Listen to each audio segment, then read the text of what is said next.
1986 was one of my best seasons. Going into the final laps of the last race in Australia, I thought I was going to run out of fuel.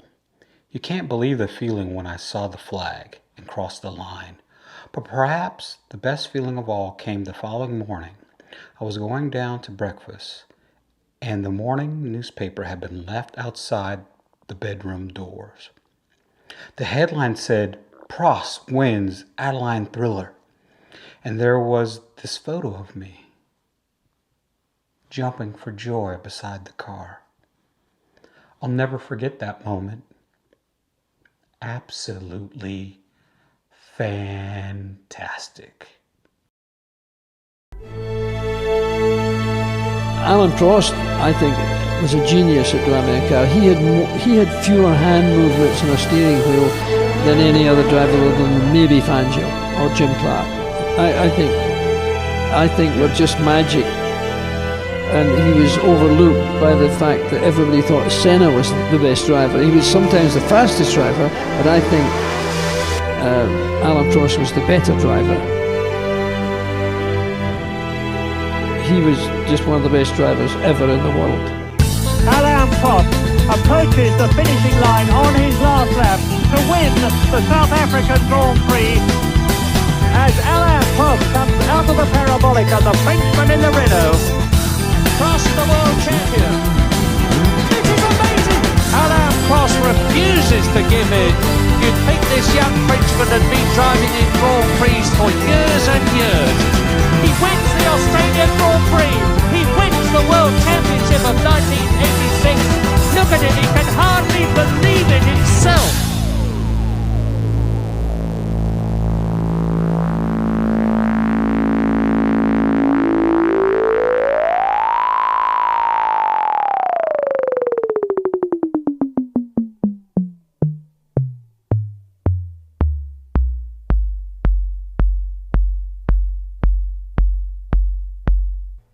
Welcome to America F1 on our summer break, and as we review champions of F1 in our series, the Professor, Alain Prost.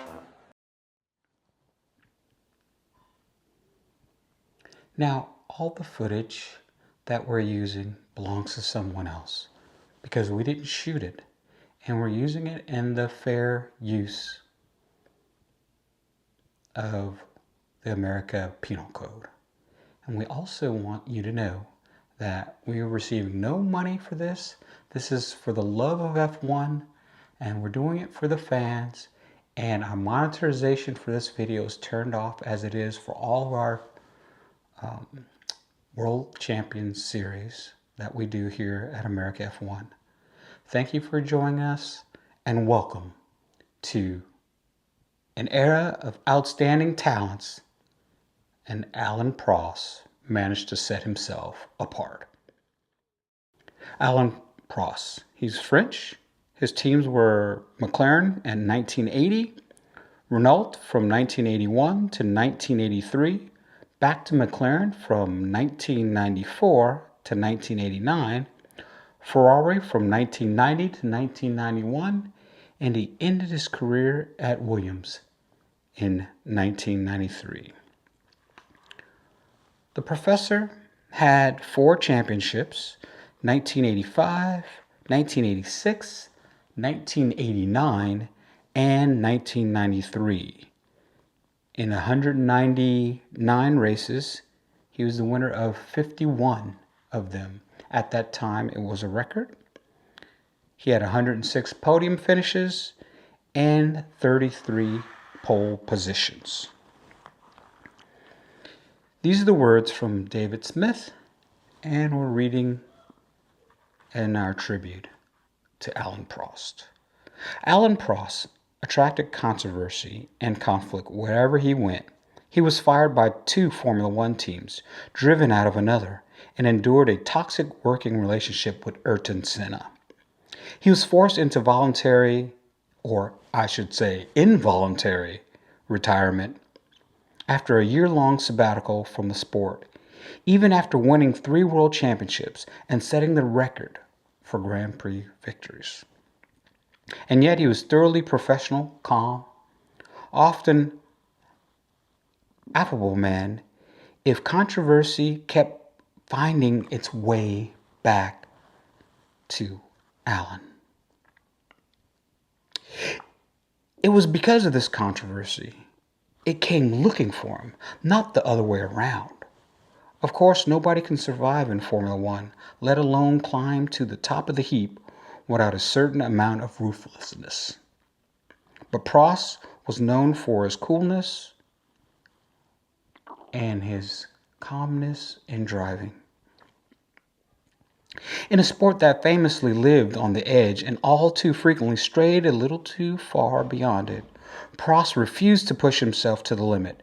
It is remarkable to consider that he might have won even more races and even more titles had he pushed harder. Prost, in his pragmatic way, would counter that. He might not be alive today if he had embraced that style of racing.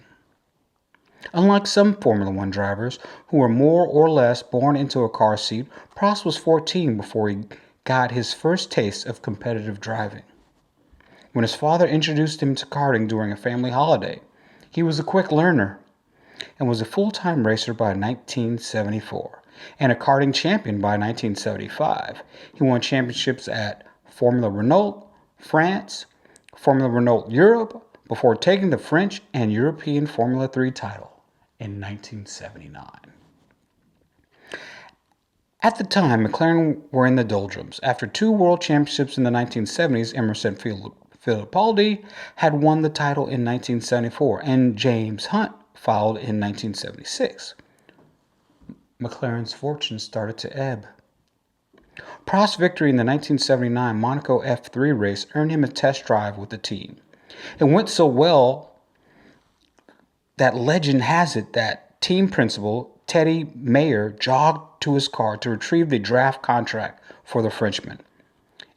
If true, Mayer must have liked what he saw because he wasn't known for his fondness for exercise.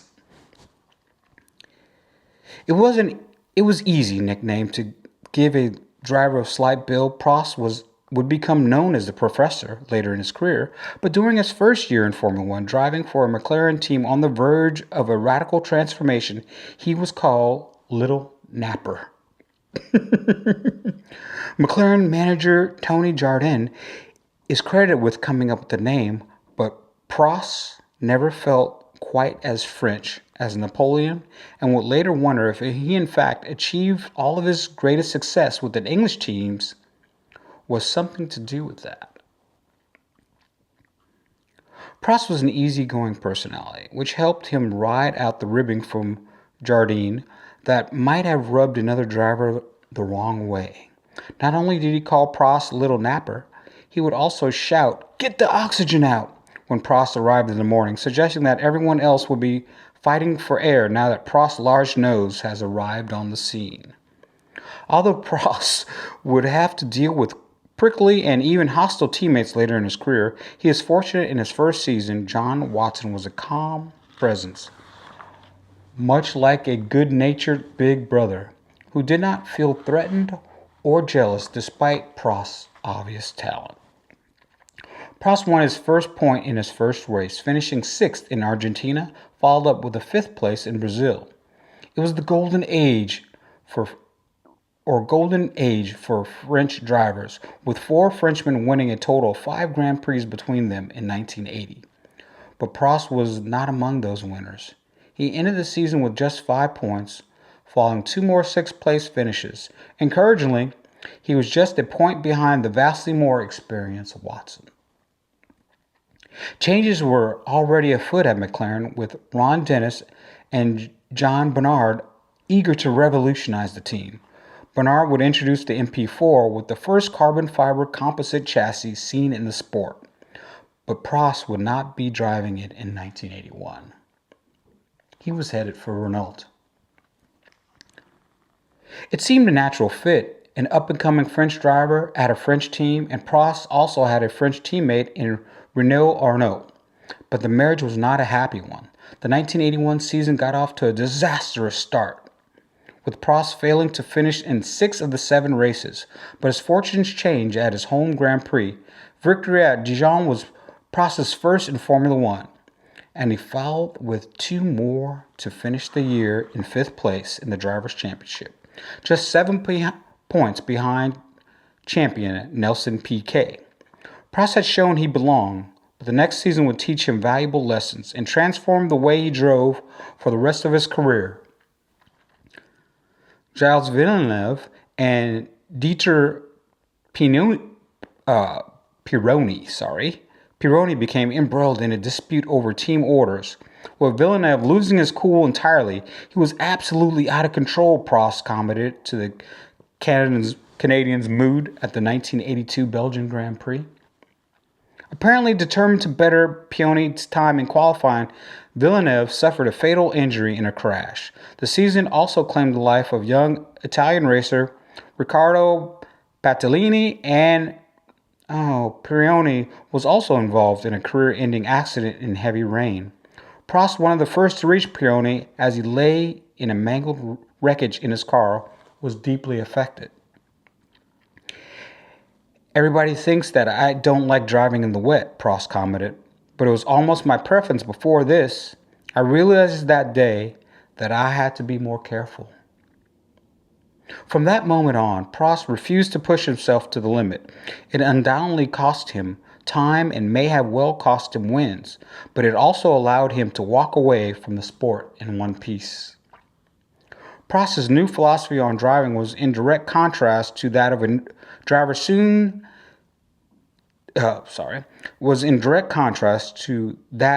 like Senna, with whom the Frenchman would soon embark on a fierce and sometimes bitter rivalry. It was also fundamental to the man's official name, Le Professeur. As commenting legend Murray Walker said, Alain was a master tactician. He thought it all out and drove as fast as he needed to drive. Prost himself put it in a little differently, in a statement that is unusually candid for a Formula One driver.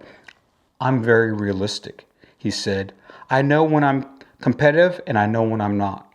Of course, Prost was competitive far more often than not.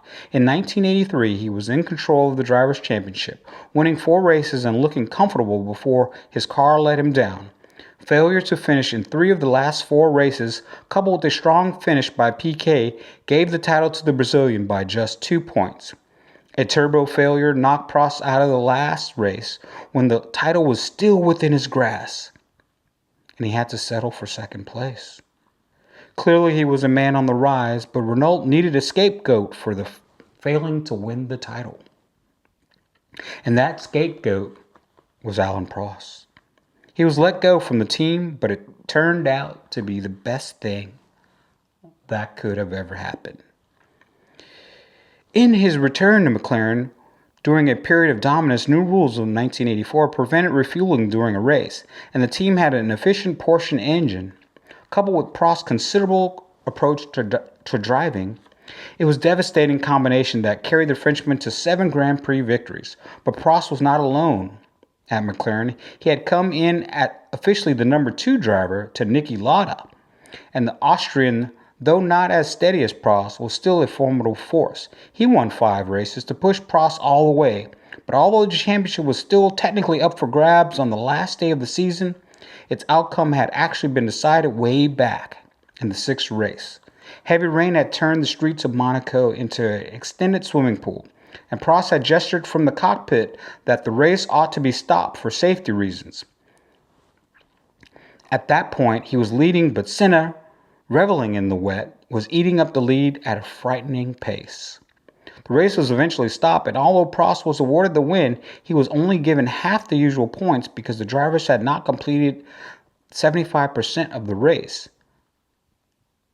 Those lost 4.5 points will go on to prove crucial on the last weekend of the season at Portugal. Prost and Lauda had dominated the closing stages of the season. For the previous 6 races, they had alternated wins. Lauda, Prost, Lauda, Prost, Lauda, Prost. But although Prost broke the cycle by claiming his 7th win of the season, Lauda finished second, just enough to snatch the title by a half a point. It was the second straight season that Prost had lost the championship on the last race, and a rumor circulated that McLaren had print posters to claim his first world title win. There would be no last gas drama in 1985. Prost cruised to his first championship, benefiting from a late season collapse by Italian Michele Alberto. The Ferrari driver failed to finish the last 4 races, and Prost won by 20 points. As the season wound down to a rather anticlimactic conclusion, Prost took the opportunity to fly to the Vatican for a personal audience with Pope John Paul II. Although it is easy to caricature Prost as a man of science, especially in contrast to the deeply spiritual Senna, Prost in fact a man with his own strong faith.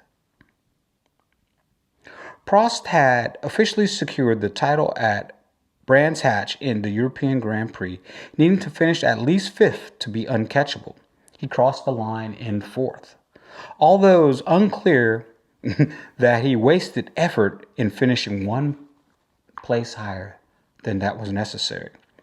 Prost was awarded the Legion of Honor for becoming the first Frenchman to win the Formula One Drivers' Championship. But despite this, he never felt he was a national hero. He did not court fame, and when it came to his near miss in 1983, his sponsor was promptly moved to Switzerland to get away from it all. Even now, as a world champion, he did not feel compelled to accept saying, "Sometimes I never feel 100% French, to be honest." Fortune appeared to be on Prost's side in 1986. Although he had to cope with the tragedy of losing his brother to cancer during that season, 4 races were in contention as the season wound down, with Prost, Nigel Mansell, Piquet, and Senna all in the hunt. Mansell appeared to have the championship sewn up, and he suffered a blowout at nearly 200 miles an hour in the final race at Adelaide.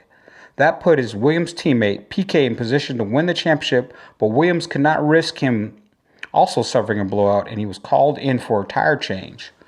Prost found himself in the lead, but was worryingly low on fuel. His onboard computer said he would not make the finish line, but he defied it in order to win his second straight title, although he pulled to a halt immediately after taking the checkered flag. Whether through choice or because he had run out of fuel is unknown. Prost was outspoken at Ferrari and soon found himself sacked. In 1987, Prost was pushed down to 4th place as Williams made their move toward prominence, and McLaren were looking for a new teammate for the 2-time champion going to 1988.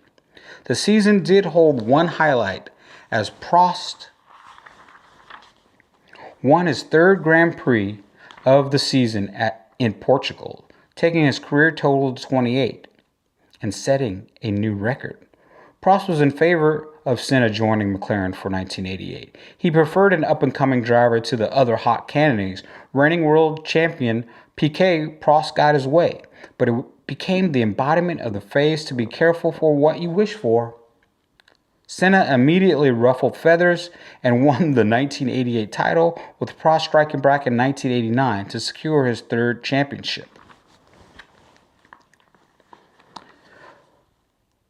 Prost and Senna were an unlikely friendship. Prost's relationship with the Brazilian driver Senna had been a subject of articles and books, as well as taking center stage in the acclaimed 2010 documentary Senna.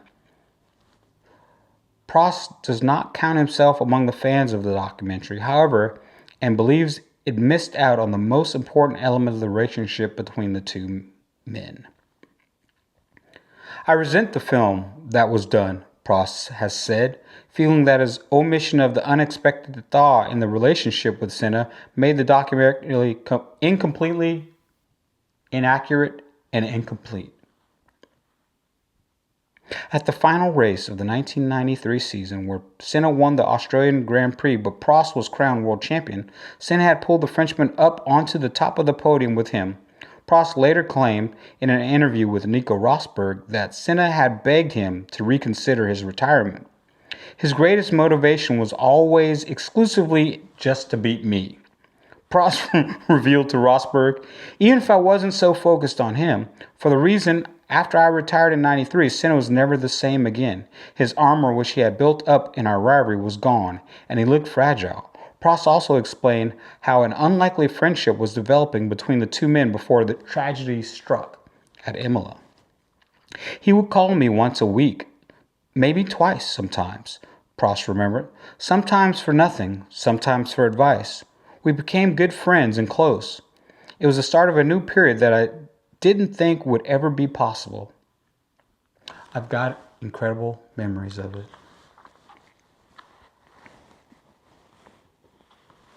Much is made of the fact that Prost was a superior politician to Senna, but it was the Frenchman who found himself outmaneuvered by McLaren. I was driven out by Senna, Prost would later claim, by Honda a little bit, and by Ron Dennis. The relationship between the two men, if anything, worsened after Prost left for Ferrari, after they collided at the first corner of the Japanese Grand Prix, knocking them both out of the race. Prost commented, "I wanted to punch him in the face, but I was so disgusted I couldn't do it. He revolts me." It was a difficult time for Prost, unhappy with the team set up at Ferrari. He fell to fifth in the Drivers' Championship in 1991 as Senna won his third and final title. Making matters worse, Prost was outspoken in the criticism of Ferrari and found himself sacked before the final race of the year. "Ferrari does not deserve to be world champion," he had said. "It is a team without direction and without strategy." Prost also fell out of the Italian media, who were highly influential, and the last straw seems to be had when he described his beloved Ferrari racing car as a truck. To be fair, Prost was referring to the way the car handled after its shock absorbers had failed, but out of context, the insult was too much for Ferrari to stand. Maybe the mistake I made was believing I could change the mentality, the way they work, and approach problems. Something that we're still talking about today, I think. Maybe the mistake, let me read that again. And you can almost juxtapose that to today, especially these last couple of years. Maybe the mistake I was making was believing I could change the mentality, the way they work, and approach problems, Prost said. Whatever the mistake has been, he was more looking for a new team. Prost was forced to sit out 1992, which saw the Williams-Renault team put together a season of remarkable dominance. With the team's highly advanced car taking much of all the races, Mansell won his first and only world championship title, beating teammate Riccardo Patrese in second place by a gaudy 52 points. The following season, Prost was back behind the wheel of the all-conquering Williams car. 7 wins in his first 10 races allowed him to cruise to his fourth and final championship, beating Senna by 26 points. Knowing Senna was likely to join Williams the following season and lacking the appetite to find yet another new team, Prost retired after his 4th title. He also felt personally hurt that so much credit for his final championship was being given to the Williams car. Not quite finished with the sport, Prost dabbled in running his own team, Prost Grand Prix, but later admitted to getting cold feet almost straight away. Nevertheless, he pushed on long enough to rack up huge losses before deciding to bow out in 2002.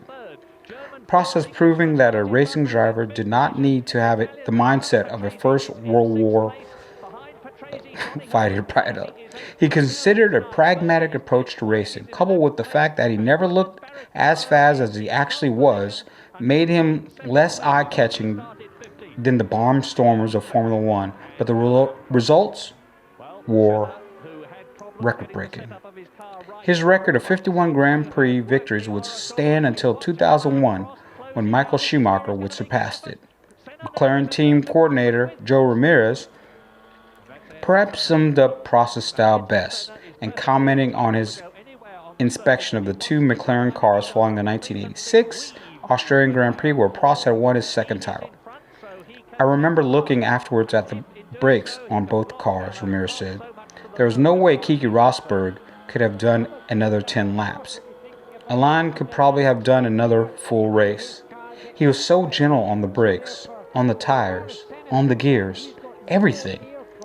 It was a distinctive way of driving, from a distinctive man who liked to stay within his own limits and those of the car, trusting nothing to fate. It is unsurprising, therefore, that his autobiography is titled Maître de mon destin, or Destin, Master of My Own Destiny.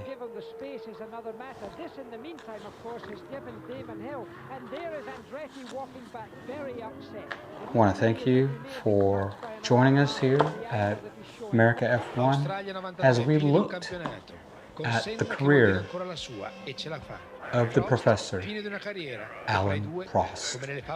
Remember, if you like this type of content and you want to hear us talk and review races and preview races and watch more of our championship series, like, subscribe, put in your comments, and thank you for joining us. And as always, keep on racing, everybody. Dietro le corse per lui è una fase anche abbastanza lunga per me, tenere in conto la sportività di un uomo, sia lui sia di me. È stato spontaneo, è stato legittimo dalla mia parte e credo anche della sua, perciò bene così, bella così. Sono contento di aver finito sul podio con un'immagine che parla da sola e quindi sono contento. Chiude anche le polemiche, chiude gli attriti. Sì, è molto meglio perché parliamo sempre delle polemiche del showbiz, del business, delle cose di denaro e adesso abbiamo dimostrato solamente una cosa, che è il sport dovrebbe sempre essere così e sono contento di questa immagine.